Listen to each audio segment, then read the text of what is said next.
Welcome to the 63rd episode of the Meeple Society, a podcast about board games hosted by two longtime role players turned avid board gamers. My name is Katie. I'm Greg. On this episode, we talk a bit about the prohibitive cost of out-of-print games. Is getting your grail game really worth the price? We resume the recaps of our collection videos, starting with the G's, with episodes 29 and 30. We discuss the ins, the outs, and the biggest surprises of each. And finally, instead of really digging into one game, we're going to go through a bunch of games and go through all of the games we got to play at our recent joint birthday bash held over the weekend. It was mostly your birthday. Well, okay, it fell on my birthday, but it was supposed to be for both our birthdays. Mm-hmm. But it was on my birthday, so yeah. But before we do that... Upcoming events. Yes, our upcoming event, we actually have a vacation. We have one thing planned. We are going on the road, and we're going to take you guys with us. We're going to try. Yep. I'm hoping it works. If we can remember to. That's always my biggest problem. I have all these great plans, and then I forget to record half of what I've planned in advance, and then it just never happens. We're going to do what we were talking about, redoing the whole, what was the thing? Road trip acquisition videos that we used to do. Yes. But now kind of changing to say on the road with the Meeple Society or something like that. Something like that, yeah. If we don't stop at a game store, well, okay, we don't stop at a game store. You know we're going to stop But at we're going to least stop one. at game stores. But this whole trip is we're heading out east to the Shenandoah Forest. Shenandoah Mountains. Shenandoah Forest, because it's just hills out there. We're heading out to Shenandoah, Virginia, to visit Jeff from Tabletop Toolbox. Yep. He and his family just recently built a cabin out there that they rent out, and we'll put a link down in the notes for this if you are interested. Beautiful cabin. We've not yet gotten to see it in person, so that's kind of the purpose of the trip, is to see it in person. Yep. And we're just going to go game for a few days. Yeah, a few days. We're going to be out there a week. Well, 6 days. We'll be out there 6 days. Yeah, and not all of it at the cabin, because we're going to head back to his house too. So. Yeah, we're going to head back down to his house in Richmond. Hang out with Mel and Ash. Yes. So we're looking forward to it. Should be a great breakaway and long needed after tax season. And oh, yeah. And we'll definitely be discussing a lot more, especially about the cabin and what our thoughts were on our next show. Yes. On episode 64. So stay tuned to that. But yes, like you said, though, we're definitely putting a link in the show notes. So if you're interested, we've seen pictures of it. The Sleeps 10. It would be really cool if you got a bunch of friends that were gamers and wanted to do like a little cabin con. Great place to go. You're out. Nobody's going to bother you. Oh, it's beautiful country out there. Yes. So excited to go out here and see this. It's going to be fun. Yes, absolutely. Even though Jeff will be there. Whatever. You two wouldn't know what to do if what? You two wouldn't know what to do if you guys weren't able to game together occasionally. I do it 11 months out of the year. Whatever. Don't let him fool you. They are like best friends. They just like to rib each other a lot. Yeah, whatever. Anyway, so let's get into our discussion. Yes. We'll talk more about our vacation and everything, and look for a video as long as we remember to record it. Yeah. About the whole vacation. We'll take video from the cabin and everything too. So, but we're going to get into our topic of the cost of out-of-print games and expansions. Basically, those games that you really, really wanted, you've played like from somebody else's collection. It's like, I really would love to have this game, and then you go look for it, and they're just expensive and prohibitively so. Yeah, and most people that are selling it know the game's out of print. Yes. They know there's no other place to get it except for them. Yep. And they're going to make you pay for it. And a lot of times, boy, it's almost double. Actually, some of them are more than double of what it originally cost them. Well, and I mean, it's inevitable. Games are going to go out of print, popular or not. Mm-hmm. I mean, you have your, what do they call them? The grail games, not grail games, the evergreen games. Yeah. A lot of companies will have those evergreens. They will continue printing till they run out of money. Mm-hmm. Ticket to Ride Catan. You've got those types of games that will never go out of print. But then again, you've got these other really good ones that become grail games for people because you can't get them. And sometimes the designer, well, maybe not the designer, but oh gosh, what do they call it? The production company? No. The publisher? The publisher. That's the word I'm looking for. Wow. Don't roll your eyes at me.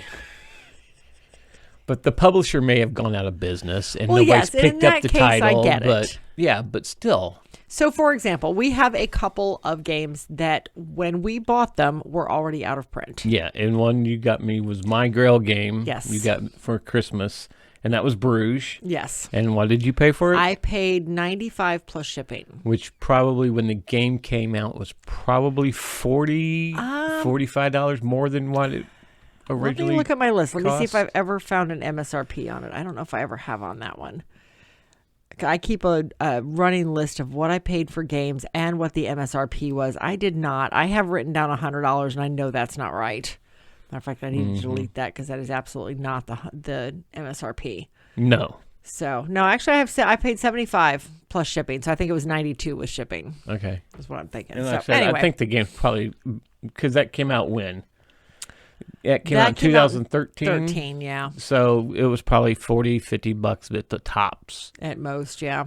And there's an online gaming store right now that has it for $185. Well, for example, Bora Bora came out the exact same year. Same box size, about the same amount of components. It was $49.99 originally. Yeah. So chances are that's what the original MSRP was.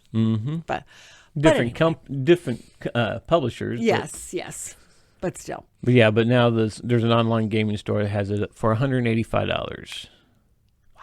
And you can't find the expansion. Good luck. I've looked. Oh, I seen one the other day. They advertised it on BGG. You could get they would sell you the expansion. I think it actually was unopened and they wanted like $200 for it. And I was like, no. I don't know enough about the expansion to go and pay that kind of money on it.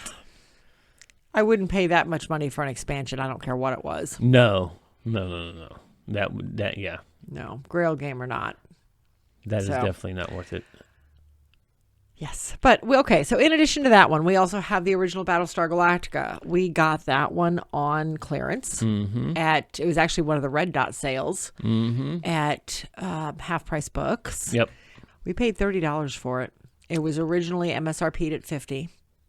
Nice. What's it running now? But we've had it for a while, too. We've had it since right about the time it went out of print. So I think we got it right at that period. Yeah. Well, the same game store. Yeah. $225. Wow. Well, see, and this is when they reprinted they did it for but they did a new theme. Reskinned it, yeah. Yeah, they reskinned it and reprinted it, and I'm glad we held on to our original. I really am. Oh yeah. I've not heard good things about Unfathomable. Yeah, a lot of people sold their original copy because Unfathomable was coming out. Yes, right before it came out, you saw that going up. Yeah, and then a lot of people were like, oh, gosh, I really wish I did not sell Battlestar Galactica because this does not do the same. It doesn't scratch the same itch. Yeah. So it's like they took a good game and put on the hotness of the Cthulhu hotness. Hey, it's Cthulhu, so it's got to sell like crazy. Well, it did because everybody's excited that they will be able to get to play a game like Battlestar Galactica, but it's not Battlestar Galactica. Yeah. And I guess it fell flat. We never played it, so. Well, and maybe that's one of those things where theme is everything. Theme made the game. I never played Unfathomable. I don't know. I've only played BSG a couple times. We got it because I like the theme. Yep. But maybe that's a circumstance where theme matters. You know? I don't know. All right. So we've got several that are out of print. We're not going to go through the whole list. But the basic... I guess, and I didn't even see what your topic was until I signed in to do the notes this morning. So I'm not sure where you were going with this one, but I was just talking, it's like going, what is the reason for people to jack that price so high? Because it's unavailable. It's Exactly. Supply and demand. Exactly. I mean, it is supply and demand. You have it, other people want it, and they can't get it anyplace else. So, of course, you're going to try and get the best price for it. I get it. I do. I mean, again, that's how economics works. Yeah. Supply and demand. The thing, I want to know how many people are actually willing to go and pay that kind of money for that game. And exactly. And that's the trigger, is how much are you really willing to pay to get that Grail game? You'd have to play that game a whole lot to even make it worth that while. Because, I mean, there's a lot of games we've paid a lot of money for and we just haven't played a lot of it. Yeah. I mean, Bruges we've played a lot of. We did. And I think we got our money out of that. Yes. But there's other games that we've bought, like Automobiles. I don't know, remember that whole story there, but... Okay, so Automobiles, we accidentally bought the expansion before buying the base game. Did not mean to do so. We have trains and planes, and of course we needed automobiles from the same set. Because that's what a completionist does. Yeah. We're no longer a completionist. No, but... So we had to get on, and we saw it at a store in Oklahoma City. Gosh, we just talked about this on a recent video. Yeah, I think it was that. Anyway, so we got it there. On the way back out to the car, we realized that it was the expansion, not the base game. So, of course, we had to go find the base game now. We ended up paying $65 for it on BGG Marketplace. Not horrible.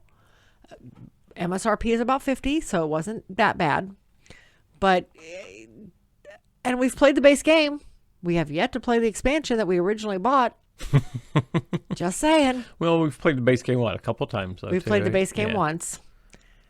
Yep. Yeah, we've only played the base game once, and we've never played the expansion yet. It is still, to this day, on our shelf of shame. Yes. Opportunity. And whatever. The lowest I've seen it so far is at that same online store for $80. Okay, so we got a good deal on it. Mm-hmm. So, I mean, yep, whatever. But, I mean, so, and that was never really a Grail game for us. Like I said, it was just a completionist thing.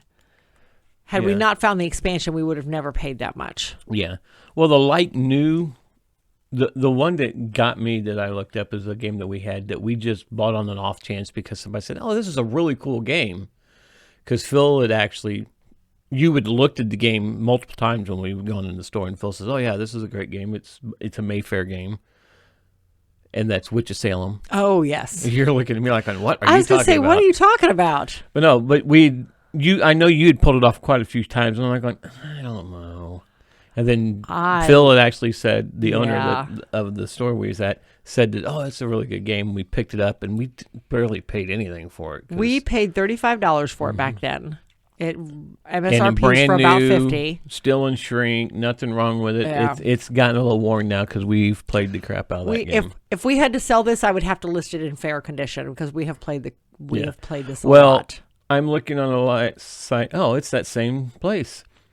I'm seeing condition fair to excellent, $185. But do people actually pay that though? Yeah, new and shrink, they're wanting $224.95 for it. That's ridiculous. Mm-hmm. Don't get me wrong; it's a good game. Oh yeah, it's a pretty good game. But that's ridiculous. Mm-hmm.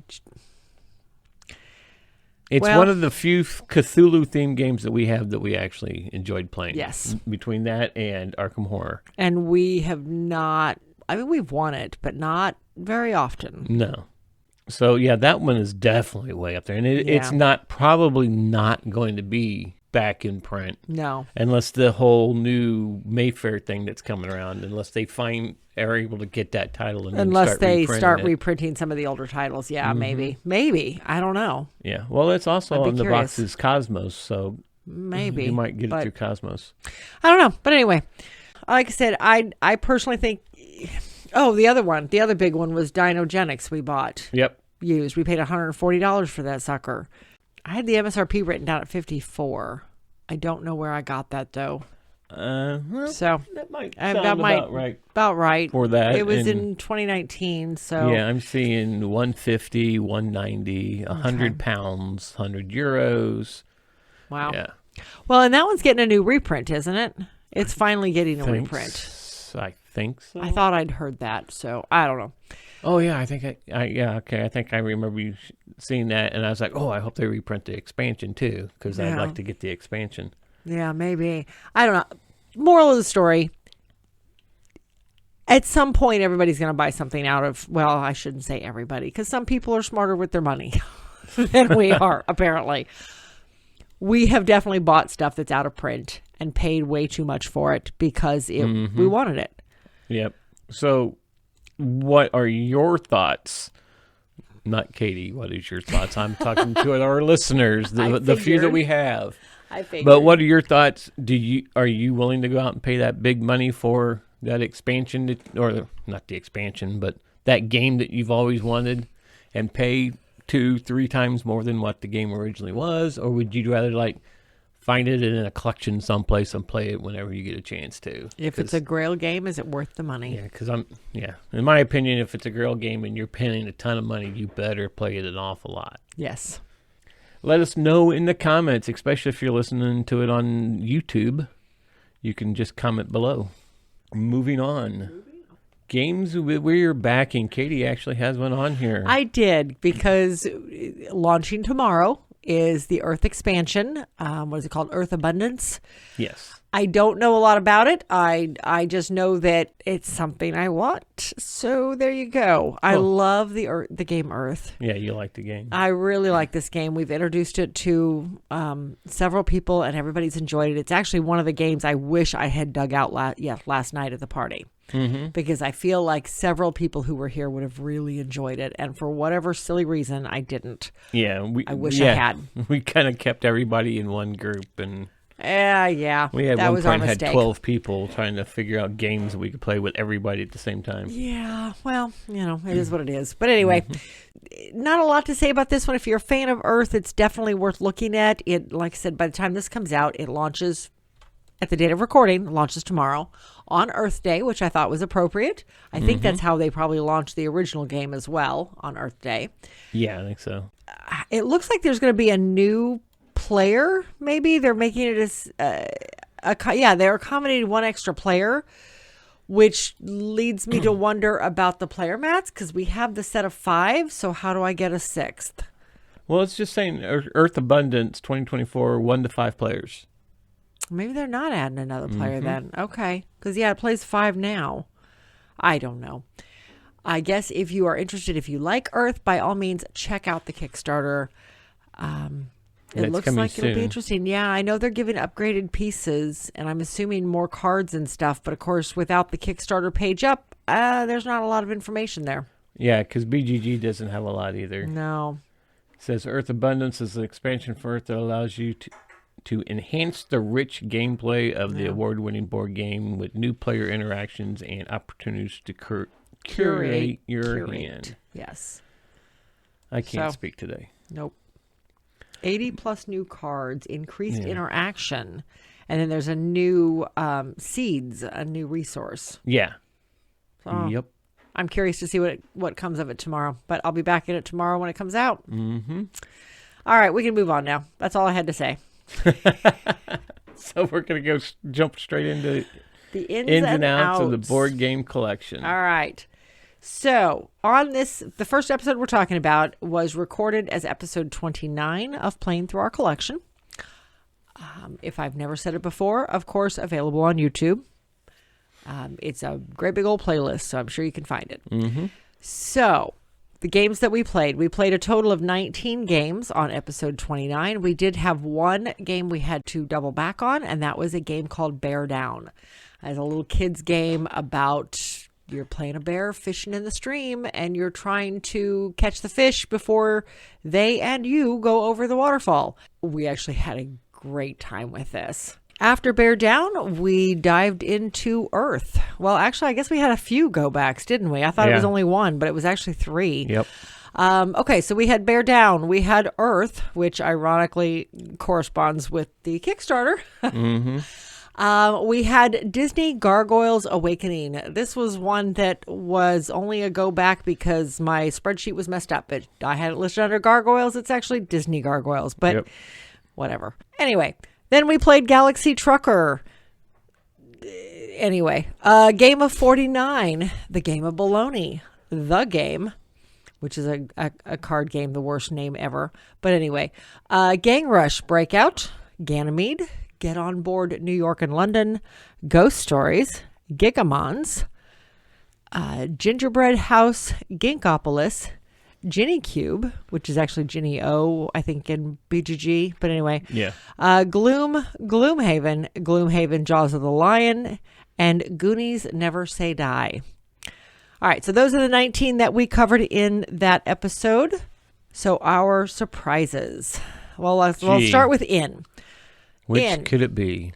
Okay, so obviously we kept Earth, guys. Mm-hmm. I mean, don't get me wrong. We kept actually quite a few out of this one.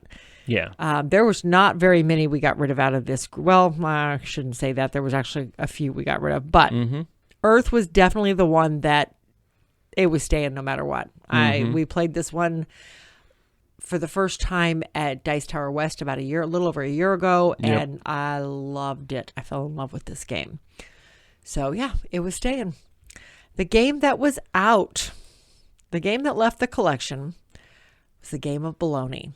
Number one, it comes in a tin shaped like a package of bologna. Yes, that was good, though. It was cute.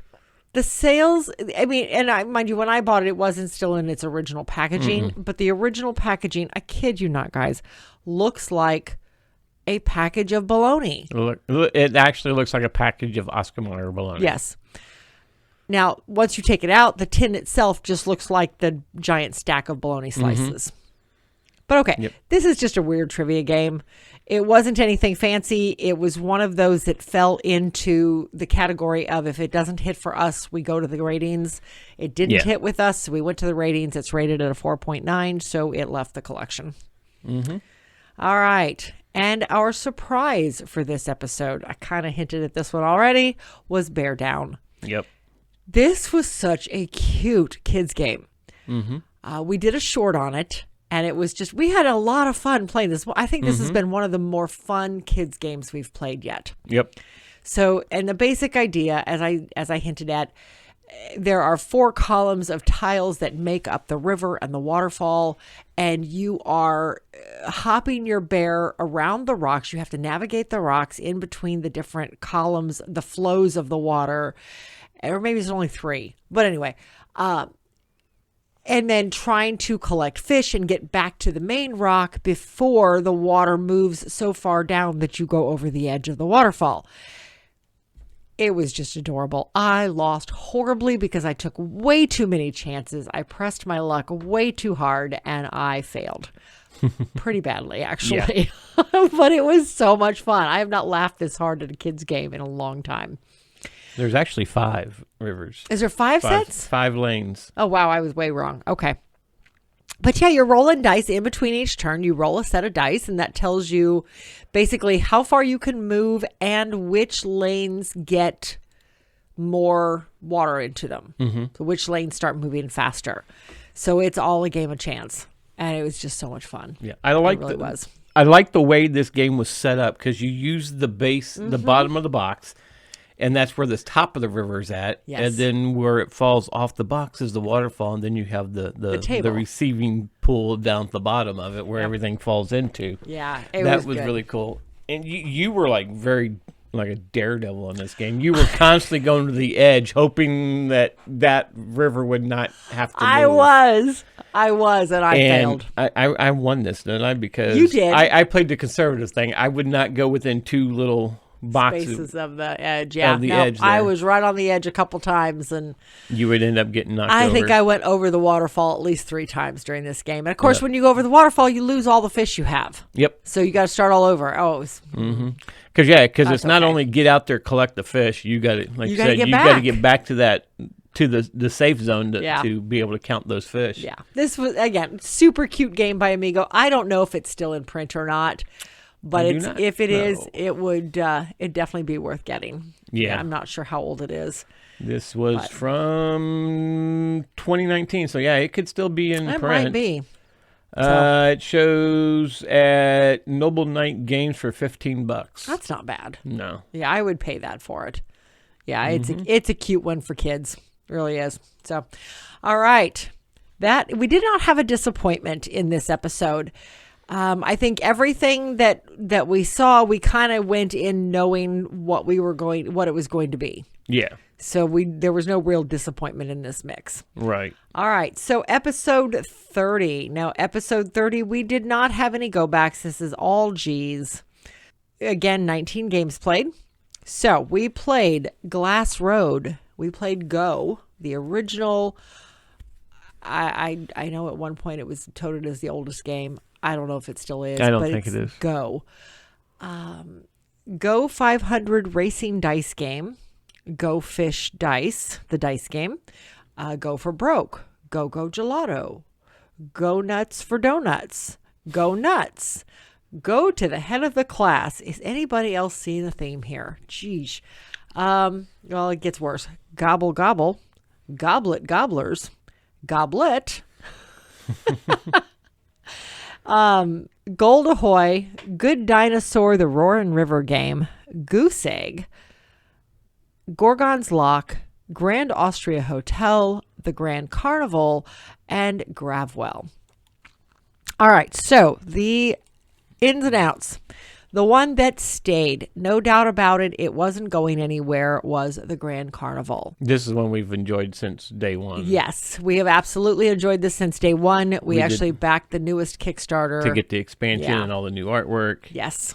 So, super great game. This is a double placement tile lane game. It's a double layered tile lane game. You have to lay your groundwork for your park first, so you know where your construction areas are versus your grass and your walkways, and then you have to actually put in your rides and your attractions on top of that. Yeah. So it's very interesting the way it's done. Yeah, because really the first part of it, building the construction site, kind of reminds me of kind of a Carcassonne-esque type, because it's all destroyed tiles. And then on top, depending on how the areas you put in are, the top part is now it's a polyomino game that you got to fit everything into and still be able to get out. But everything is communal. Yes. All of the polyomino pieces are communal and they're limited. Mm-hmm. The pieces of your construction site are all, there's 5 options. And again, they're all communal. So the piece that you want may not be able to get it. Yep. So it's a lot of backpedaling to figure out what else you're going to do, because I've just set this site up for that piece, that 5-layer piece. And somebody took that one. So now what do I do? Mm-hmm. So it's a lot of backpedaling, because if you leave construction site icons visible, you lose points at the end of the game. So you don't want to leave them visible. If you make a construction site, you need to fill that site with something, whether it be a restroom, a restaurant, or a ride. It's got to be filled. Right. So it's just a super interesting game. I love the tile placement on this one. And then there adds even more to it with the spectators and the tickets and the moving your people up and down. Yeah, it's a lot of fun. We really enjoy this one. All right, the game that left the collection. This one was a little dice game called Go 500 Racing Dice Game. This one just... Yeah, it was like a spreadsheet. It was literally a spreadsheet with dice. With dice, yeah. I was like, oh, this is a racing game. It's a 500 racing game. This is going to be cool. And I was like, you know what? I wasn't sure on this one. So you rolled different dice you rolled a bunch of different dice, and the dice did different things. Some of them told you how far you were going. Some of them told you whether you had an accident. Some of them gave you the green flag or the red flag. It was odd. And it was all logged on a spreadsheet. It was a roll and write racing game. It just did not hit with us, I'm afraid. I wanted it to. It was a very small game, lots of specialty dice, but it just did not hit. Yeah, so, I mean, it only had a 5. It had a 5.6. So it was above our rating, but it just still. Yeah. We didn't hold on to it. With this one, no real surprises. Again, everything kind of did exactly what we expected it to do. Well, except for... We did have a disappointment. The 500 racing game was... Well, that was worse than I thought it could be. Well, okay, yeah, that's true. So that's kind of surprised, but a bad surprise. Right. That'd be more of a disappointment. But we had one that was even more of a disappointment. We did. But anyway, we didn't have anything that surprised us in a good way. Right. On this one. All right. But our disappointment, our one disappointment of this one, this was a Kickstarter that we really wanted to like. This was Gorgon's Lock. Mm-hmm. This was done by a book publishing company. Dan Grubb was a designer, and he published it through his Fantastic Books gaming company. And he tried so much to make a dungeon crawler different than any other dungeon crawl. He came up with this whole combat system and how to do it. And it works, and it's interesting, but there's so many other dungeon crawls out there that do so much better at it. Yeah. Well, and the rule book was unfortunately lacking, which just led to frustration. I shouldn't have to go to a video that is years and years old in order to figure out how to do your combat system. Yeah. He actually put out an extra, an errata after the Kickstarter, and because certain things were missing out of it that he didn't realize it till after it had already shipped out. And other than that, but even if it wasn't for that, I could see it being okay. For somebody who's never done a dungeon crawl, it was a very simple dungeon crawl. Every round you are rolling to see how many actions you get. So you don't even get the same number of actions. You may have 12, you may have 4. And everything is an action. Moving one space is an action. Fighting something is an action. Picking something up is an action. So no matter what you do, you're taking an action to do it. And you can't double back on yourself. So if you're trying to move, then great. 12, and you had to move so many spaces. If you moved, you had to move at least 3 spaces or something like that. I don't remember what the exact number was now. It made it, I don't want to even say difficult, but monsters populated when you opened up a room, like a lot of dungeon crawls do, all by the roll of the dice. And they went on... Because each room had a number on it. Yes, and a series of numbers. Yeah, and they would go to those numbers. And that's where it was at. But didn't we have to, like at the beginning of each adventure, you would roll to see how many hit points you have? Yes, I think so. So the characters didn't have a set hit point or a set amount of strike or whatever. Everything was rolled. You have to roll everything at the beginning, so nothing was preset. It was like creating a character every game, and unfortunately, some of them, the concept was good. Maybe we're just too far into the hobby for us to be able to enjoy it. I think it was designed for people newer to the hobby. Well, like I said, it was a first-time designer. It was. It is. And we did end up keeping a copy. We did end up keeping our copy. It's in the other room. So we still have our copy. Yeah. But, I don't know. It just did not hit with us the way I'd hoped it would. The one thing I did like, but I wish it would have just continued on through the entire game, though, is that in the Kickstarter, you could pledge so much and name one of the monsters. Yes. And they had some really hilarious names throughout it. They did. And actually, Mark and Jessica, our old co-hosts, actually got to name one of the monsters, too. But not all the monsters had names. No. So it's like, okay, everybody... Even if you didn't get enough, you still should have... Yeah, you still should have at least went ahead and named the rest of them instead of, it's a zombie number 1 and zombie number 2 or what have it. And then there is, so zombie number 4 actually has a name. So I thought that was kind of weird. Yeah. Yeah, I mean, like I said, it was a game I really, really wanted to like. I mean, we even did an interview with the designer of it. We did a playthrough video of it, and we've tried it several times, and we've played it again for this. So we've played it 4 or 5 times now, and it's not something I need to revisit. Agreed. All right, so that does it for the ins and outs of our board game collection. So we're going to move on. All right. No mail, so we're going right by the mailbag. It's empty again. Right by the mailbag? Had 2 last time, and now it's empty again. It's empty. We should have saved one. Yep. Oh, well. So we're going to do our deep dive, and actually this deep dive is no particular game. It's actually the games that we played at Katie's birthday bash. She says it was a joint birthday bash, but most of the birthday wishes was directly at her. So, but I'm old enough, I don't need any more birthdays, so there you go. Whatever. It was Katie's birthday bash. Don't let her lie to you. Okay. So we're going to talk about all the games we played. And we didn't play as many as we thought we would. No. And a lot of party games we got played. We did play several. We played We played 2. One of them we played twice, though. Yes, we did. So, okay. So let's start with the beginning of the day. Do we want to go over what we played the night before? I thought that was kind of interesting. Did we play stuff the night before? I didn't think we played National anything. Geographic. Oh, yeah, we could do that. I mean, if you want. It was an interesting game. It was just the two of us. Okay, so the night before, we'd already finished everything for the party prep we needed. We just kind of were settling down. So we pulled out what we thought would be a fairly short trivia game. Mm-hmm. Spoilers, it was not a fairly short trivia game. It was a 2-hour game. It was a 2-hour game. But it was interesting. All right, so we played National Geographic Global Pursuit. And what's funny about this is it's now sitting up on top of the cabinet ready to talk about in our next episode, because that will be in episode, 52 of Playing Through Our Collection. Yeah. And one of our friends, Ben, he was on last week, was sitting there going, have you guys played that yet? And we're like, yeah, that's why it's up there. And he goes, I swear we had that game for 30 years sitting in the house and never touched it. Mom and Dad bought it when I was a kid. So I feel like now we have to hold on to it just to pull out the next party to say, Ben, sit down. We're playing this game. Right. Anyway, so the idea with this one is it comes with 4 sets of hexagon tiles that make up a world map. Mm-hmm. Are not hexagon. They're 5-sided. They're... Oh, yeah. What do you call a 5-sided? Pentagon.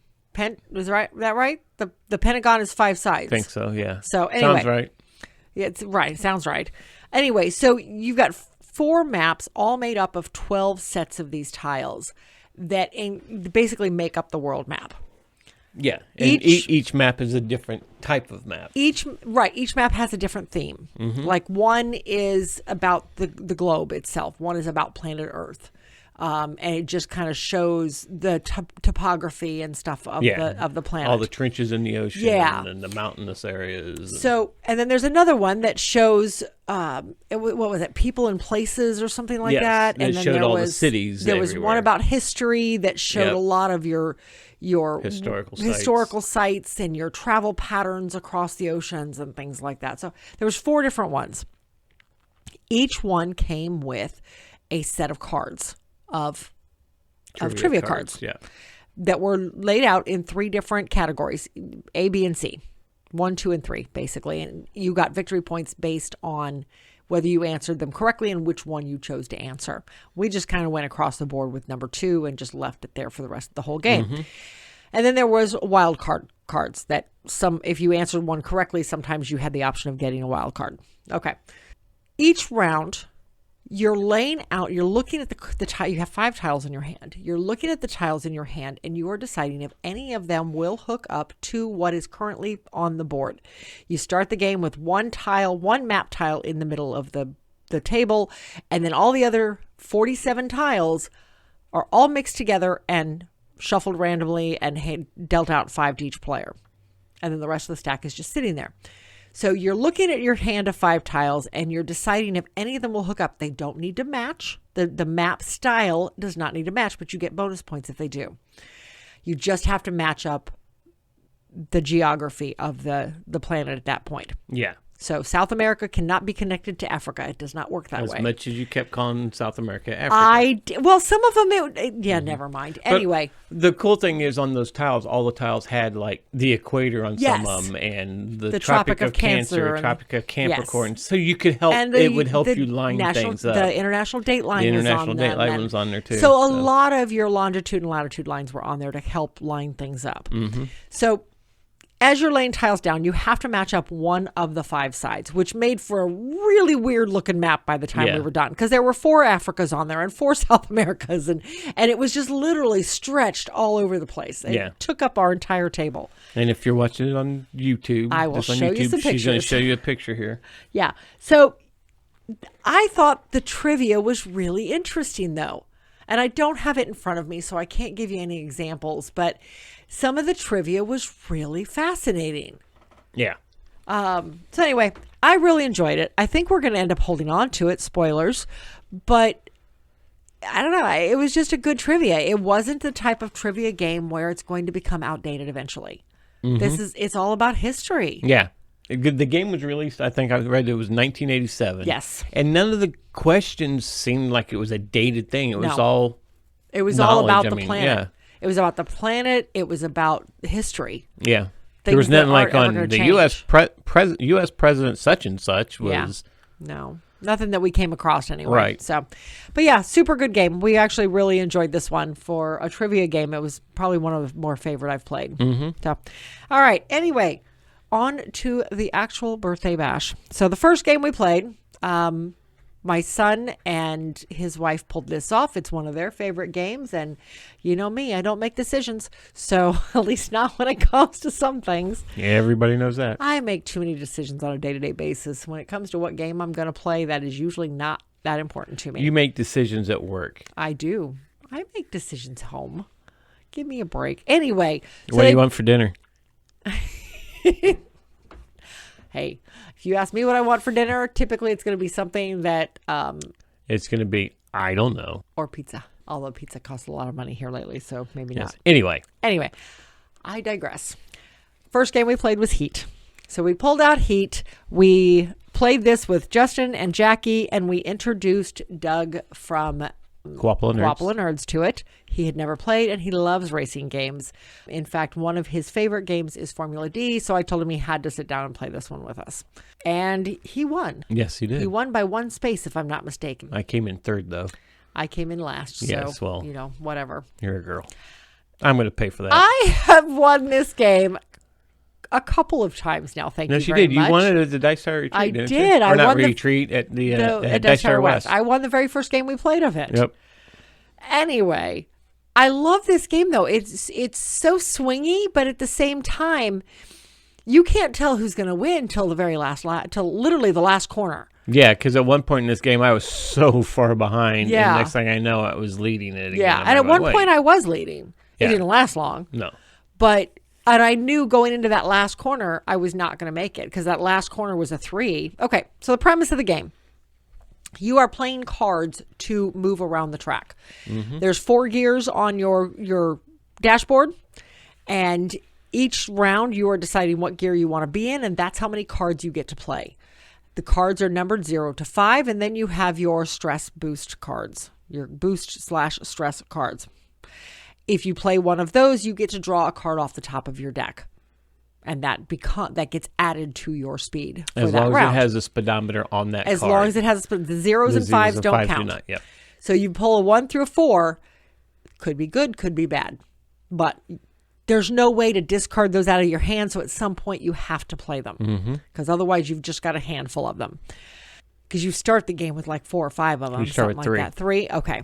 At the start of each round, you have 7 cards in your hand. You are playing out the number of cards to equal this gear you're in, first through 4th.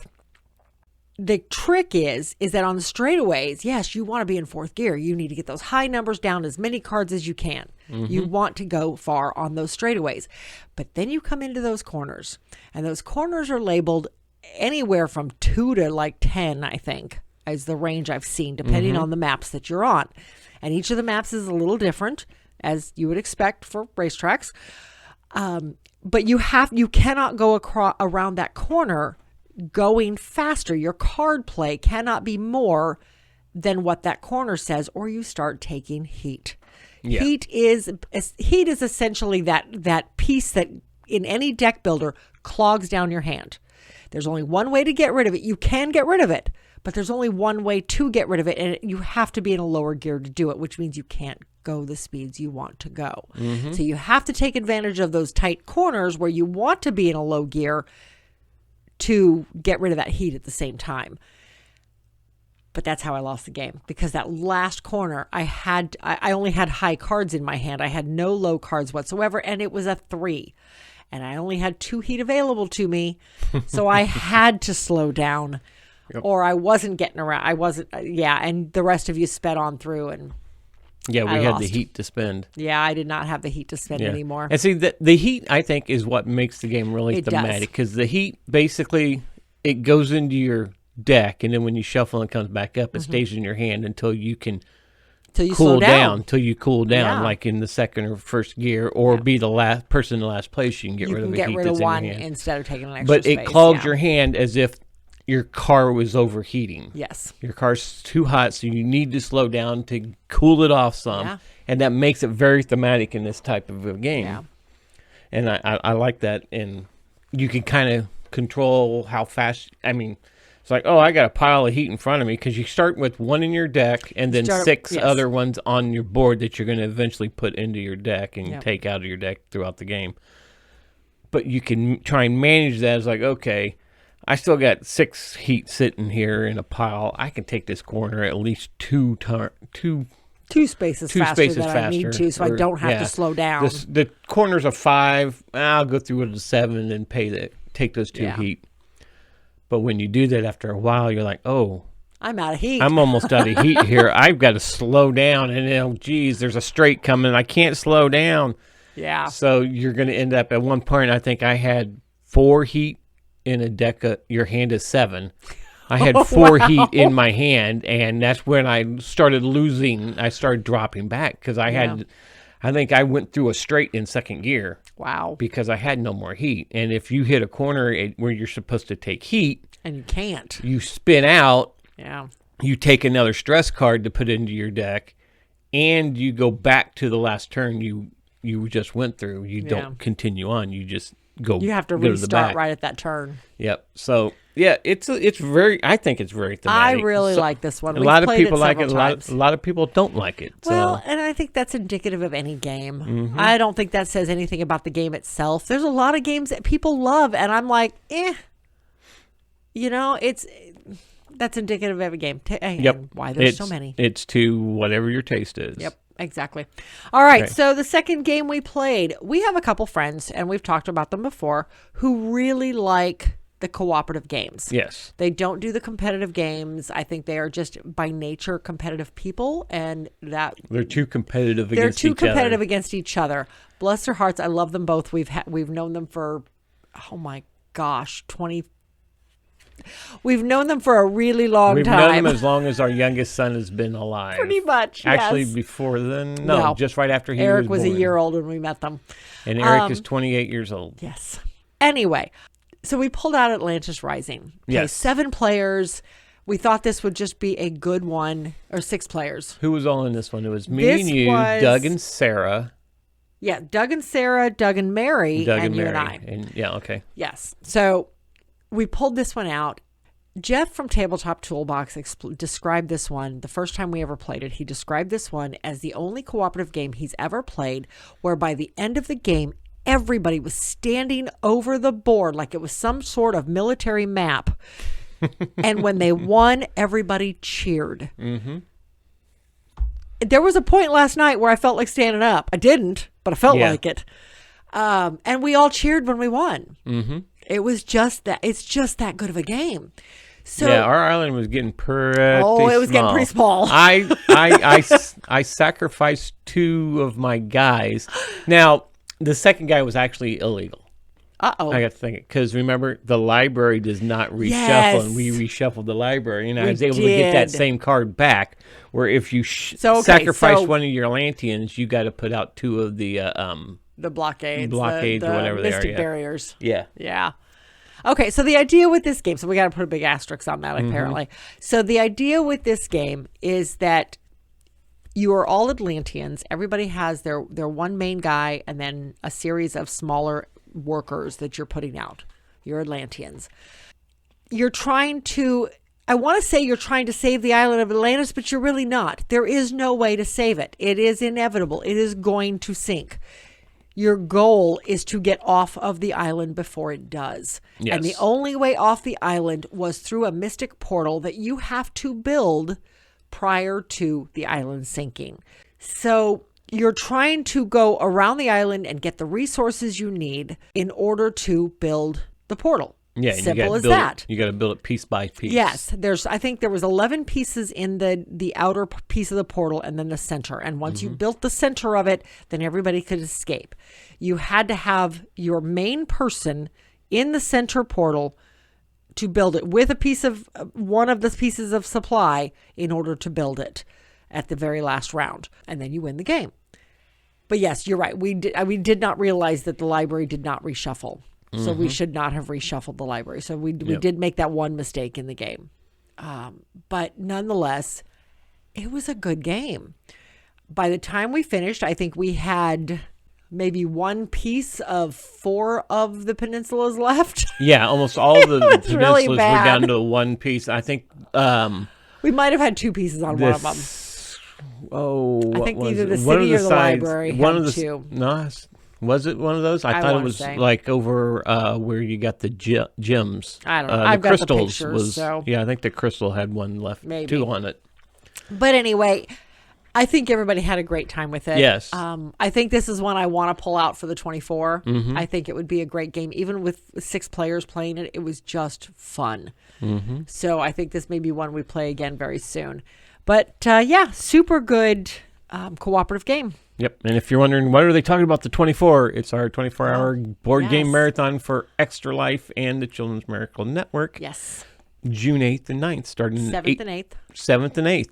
June 7th and 8th, starting at 8 p.m. and ending at 8 p.m. on June 8th. Or whenever everybody decides they've had enough. Last year we went 25 hours. We did go 25 hours last time. So, but yeah, tune in, join us in the chat, donate some money, help the kids.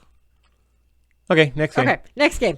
All right, so after that, one of our friends texted me the other day and asked me if I'd ever heard of Welcome to Your Perfect Home.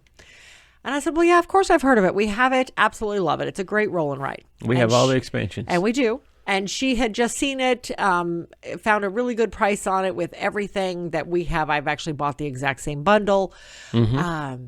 And she was looking for something that played a lot of players. Mm-hmm. So, okay, fine. And this one can. It's kind of unlimited because it's says 1 to 100. Flip and write. Yeah, it's a flip and write. If you have the materials, any number of people can play it. So I broke this out last night so she could make sure that this is what she actually wanted. And so we played this. You didn't actually play this one. No, I didn't. I sat and watched. Yeah. This was me and Sarah again. Mm-hmm. Kat. This is Kat's the person who asked me about it. And then Amy and Ellery, who had just gotten here. Mm-hmm. So we played this one, and I think everybody enjoyed it, but a couple people were like, wait, this is a lot more thinkier than I thought it was going to be. Yeah. And it is. All right, so the way Welcome to plays, and there are multiple expansions to it, different maps essentially, and there's actually been some full-on second versions like Welcome to Vegas and Welcome to the Moon that do something a little different. But Welcome to, the base game.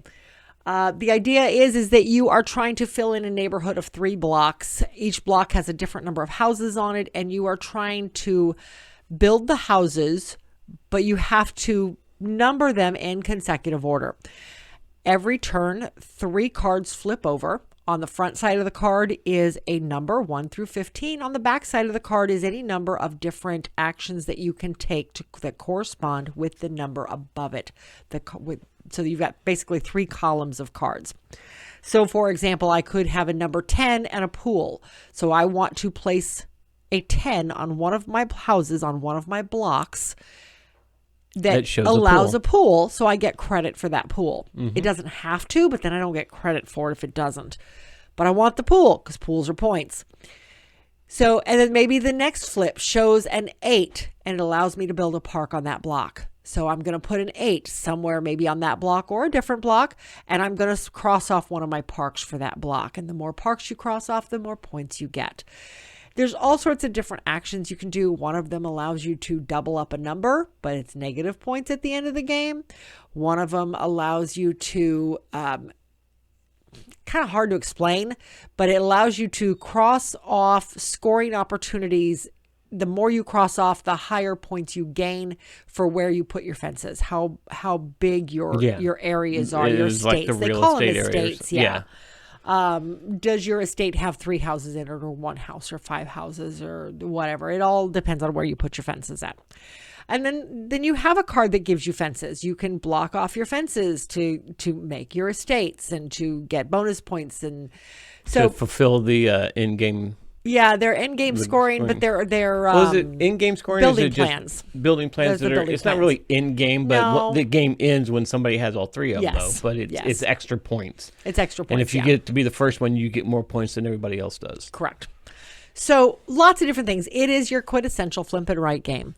You flip the cards. In this case, you flip 3 of them, and then everybody makes a decision on whatever the flip was, and you choose one of the 3 columns. Unfortunately, you cannot mix and match. You cannot take that 10 with the fence because the fence is with number 7. If you want 10, you got to take the pool. You don't have to place the extra piece, but you have to pick a number. That's the only thing, is you have to fill in a number every turn. If you can't fill a number, if all of your blocks already have a 10 and there's no place else to put a 10 and or the 7 or the 8, because that's the only options you've got, then you have to take a building permit. Yeah, you have to cross out a building permit. You have to cross out a building permit, which is negative points. Which is a negative point, but it's also, again, game end trigger. The first person to have crossed out 3 of them ends the game. Yes. So it's just a really neat roll and write. And I love it for large groups because it's easy to explain. It's easy to teach. It's thinky. It still feels like you're playing an actual game, not a party game, but it plays a lot of people. Yeah. And the people who played it, it was their first time playing it, except for you. You'd played and it I took multiple my times score. before. I did win, but I took my score out of the mix because I told them that don't count mine. Well, I knew what I was doing. They were, to me, because I was sitting there at the end of the table watching you guys play, they seemed like they were having a rough time with everything because they didn't think they could plan ahead at all. Yeah. To the next card, until I pointed out that, look at the number cards up in the corner. Will tell you what benefits coming out. Yeah. Whether it's a fence or if it's a biz or the temp service or what's coming up. You'll know what those are coming up. You don't know what the number's going to be. You won't know the number, but you know what is on the other side of that card that's going to be for your benefit there. And it seemed like things started clicking in their heads. Oh, okay. I'd forgotten about that piece. So it was interesting. I think by the end of it, Sarah was only 15 points behind me. She ended up winning the game. But and everybody was really close, 94, 87, 86. And then Kat didn't score hers because she misunderstood a rule and was doubling up on numbers without having the benefit that allowed her to do it. So she just erased her. She didn't even score it. Yeah. But she's the one who bought it, so she will get lots more practice. Right. And she likes solo gaming. There's a solo variant, so she'll get lots more practice. All right, so the next one that we played, this started our party games.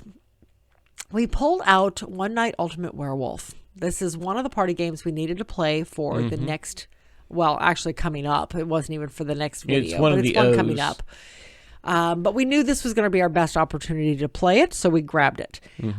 We ended up playing this with 12 people because Mark and Jessica got here right about the time we were ready to start. So they jumped in. Jess had always wanted to play it, so they jumped into it. So it was us and Doug and Sarah and my brother and his wife, Amy and Ellery, joined in again. You're not going to say Tony's name, just your brother's wife? I'm sorry, Joe and Tony. Mark and Jessica, Kat, and then Ben, which you met last week. So 12 people altogether. We played 2 games of this. Neither of us had ever played. We've played the Alien one. We've never played Werewolf. Same concept. Social deduction. You got to figure out who the werewolves are. The werewolves win if at the end of it none of the werewolves are taken out. Right. The minion wins if none of the werewolves are taken out. And then there's the Tanner wins if somebody kills him. Yeah. And then the villagers win if at least one of the werewolves is taken out. So. And I think the werewolves won all of them. Both the games. No, the villagers won the second one because I pegged a werewolf because I was the hunter. Oh. And I pegged my brother. So, it was a lot of fun. We ended up playing 2 games of it, which with 12 people was a lot. We ended up having to all stand up around the table in order to do the switching because there was no way to reach everything otherwise. But there was a lot of really funny moments that in both games were really good. So is it something we're going to pull out on our own again? No, it's not. But it was still a lot of fun. Yeah. So I was really happy with the play we had, and I'm glad everybody got to join in and play. Yeah, because I think everybody had a blast. I think everybody had a good time with it. It was a lot of fun. So, but anyway, that is One Night Ultimate Werewolf. After that, we grabbed the only N game that is a party game that we had to play for the next video. I wanted to get that one out of the way. It's called Name 5. Concept of the game is that you play in teams. Well, the box says two players or 2+ teams. It says two plus players or 2 teams, I think is what it said. I think so, yeah. Something like that. I don't know. Either way, you play in teams typically. Okay, fine. So we split into teams. Well, let me go over the concept of the game first. So you roll a dice, you move You're moving on your basic party game board. You got different colors all over the board. Some spaces do different things, and you have to do special. I don't even know what to call them.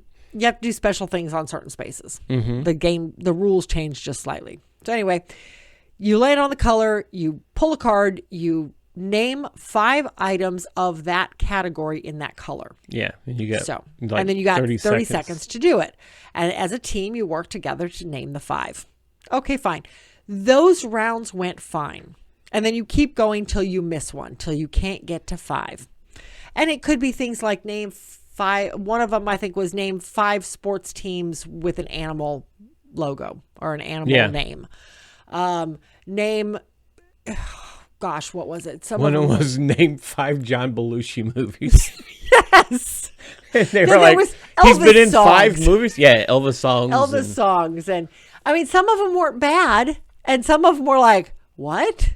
Anyway, so that was the premise of the game. And again, there were certain spots that did different things. There was the flip-flop where you had 10 seconds and every team had to name, or each team had to name one item from the category, and you just went back and forth until somebody missed it. And then, So here was where the game fell for us. We had 11 people at this point. So we split into 3 teams. We just decided to do 3 teams to make it what we thought would be a little easier. It was not. The game gives you 4 pawns, though, and that's what I don't understand. It gives you 4 pawns. So we split into 3 teams. It really made it weird. None of us liked it. No. None of us. Matter of fact, at the end of the game, almost everybody said, we're glad we got to help you play this game, but please get rid of it. Yes, everyone. That is a time I'll never get back. Yes. Bless their hearts. Thank you, everyone. Again, this was everybody. I think, who did everybody? Doug was the only one that didn't play because by that time. No, Doug was on Sarah and Kat's team. Oh, he was.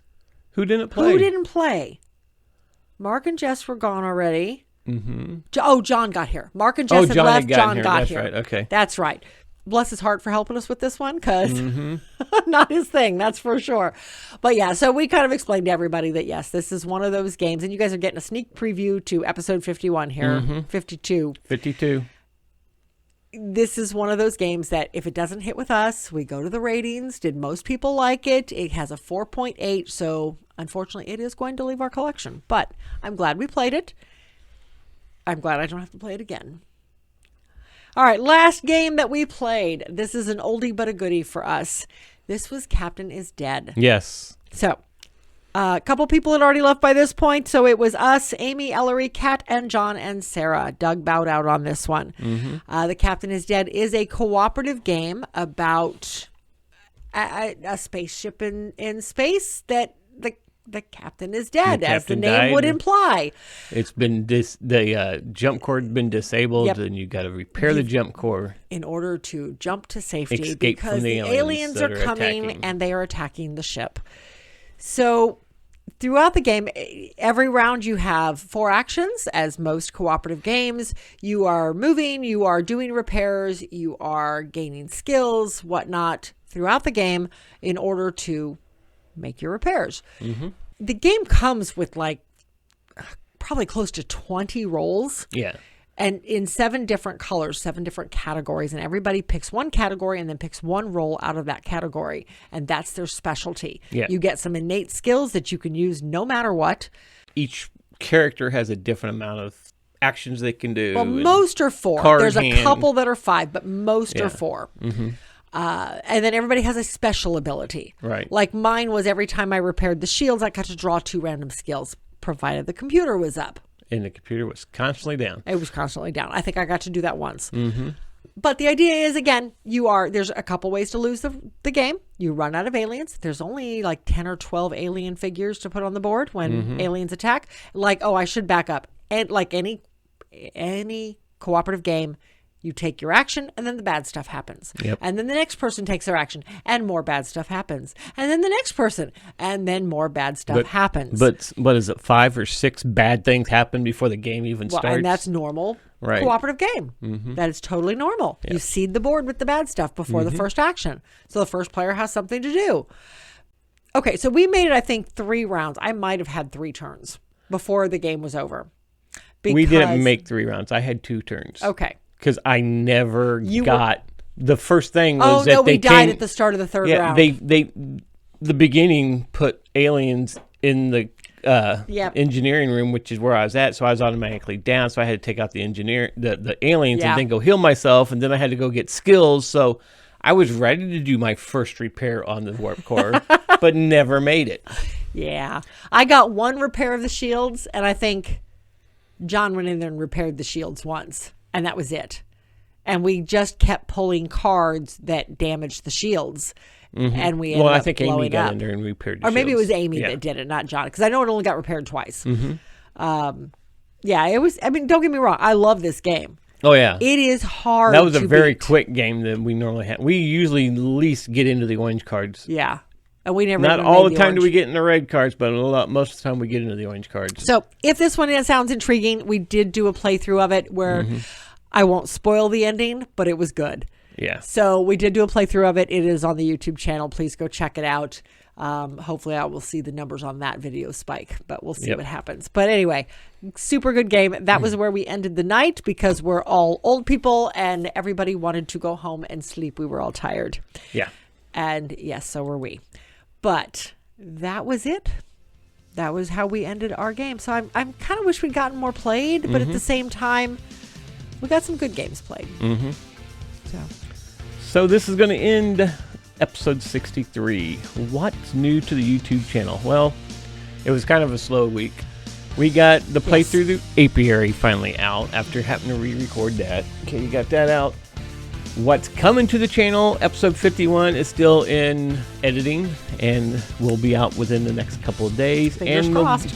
And we will be recording our top 10 2-player only games coming out. And we'll More be doing that. fingers crossed. Yeah, we'll be doing that in the next couple of days. Yeah.